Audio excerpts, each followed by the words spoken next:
I've used a lot of different amp brands over the years. Different times in my career have called for different things, and different amps have different specifications that work, you know, throughout the years for me. But I kind of keep going back to simplicity and a very specific style of gain, which I typically don't use a clean channel unless I'm recording guitar in a studio, maybe.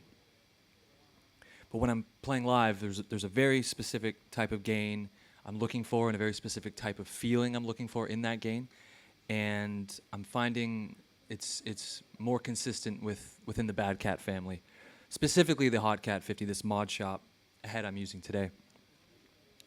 When you plug in, it's one of those amps where you can actually have a difficult time finding a bad sound, which is not usually the case with a lot of amplifiers. They're usually very complicated, and it takes a lot of tweaking and maybe watching videos online, or room to room it can sound different. Whereas this amp, I just pretty much plug straight in. I use the second channel.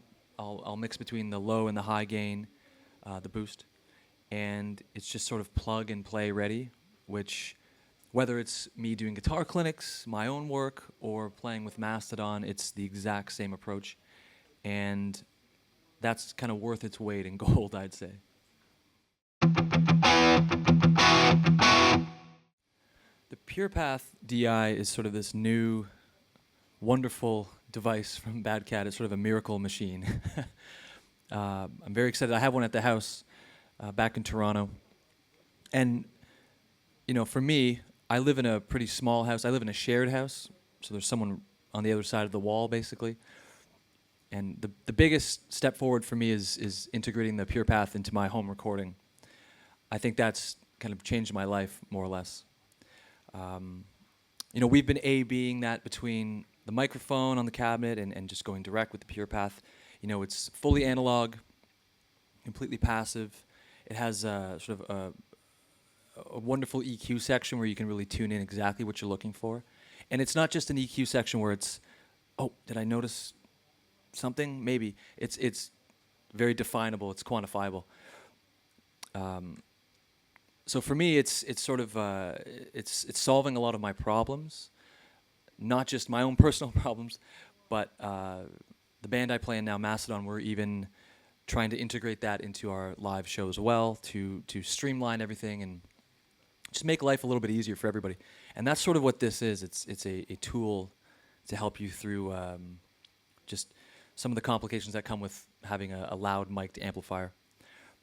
I plug mine direct in at home, and it sounds exactly like the record, whereas I would, you know, normally mic an amp up in a studio. So it's pretty much turning into an essential piece of my rig now, which it's very exciting.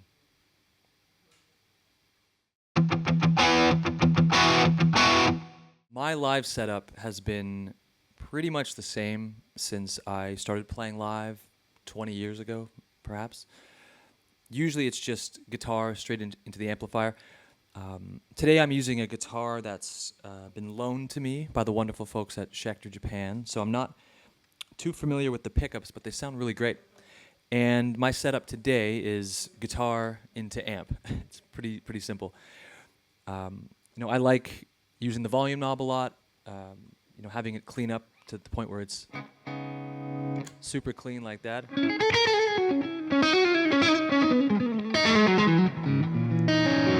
To where it can really growl and scream at you.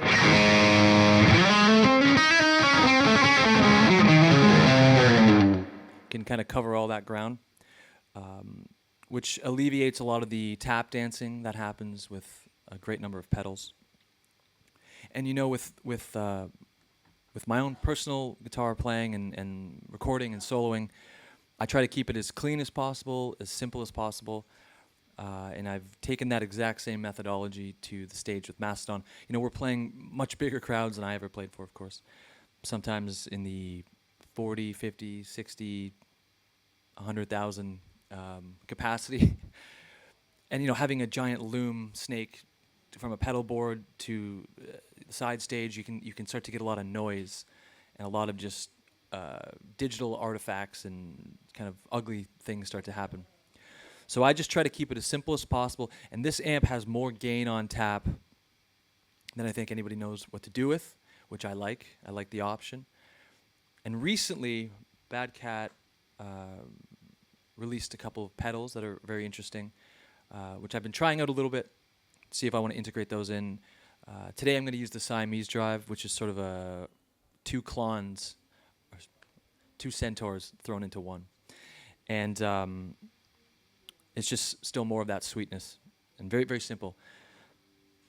So yeah, I like to keep things as uncomplicated as possible. I grew up with basically just one guitar and one amp. Didn't have a lot of money, so I always had that ethic and that approach in my playing, and I probably always will. I grew up in Canada, where Japan was essentially a universe away. As a young kid, I was exposed to a lot of the music and culture through the food, of course, animation, movies, guitar players. And the first time I came to Japan, I was in my mid-20s. I came here opening for a band called Animals as Leaders. And we played in Shibuya at Club Quattro. And I remember I was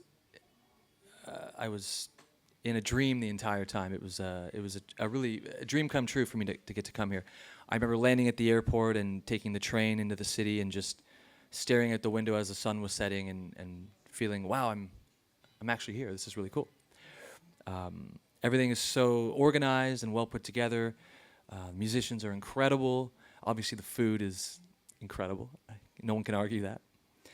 I love the music. One of my favorite artists, I apologize if I get her name wrong, but one of my favorite artists of all time is Yumi Matsutoya, sort of an 80s kind of artist, which I love that music, so I listen to it all the time. I love coming back here. There's a very special feeling I get when I touch down at Haneda Airport or Narita Airport. And every time I come here, I know it's going to be a great time.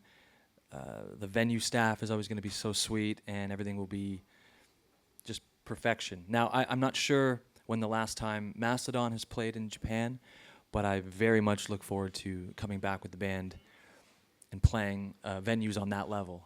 I can't wait, actually. I hope to see you there.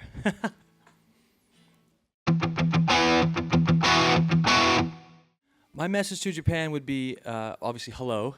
Nice to see you again. It's good to be back. I, over the years, have worked very closely with Young Guitar Magazine. I had a column in Young Guitar Magazine. So I sort of had a relationship with lots of up-and-coming Japanese musicians. That was a number of years ago, so I hope you're still practicing and working really hard. I should be here with the new band I play in Mastodon soon, so I hope to see you at a show and maybe meet some of you and talk about music. Keep working hard, and thank you so much.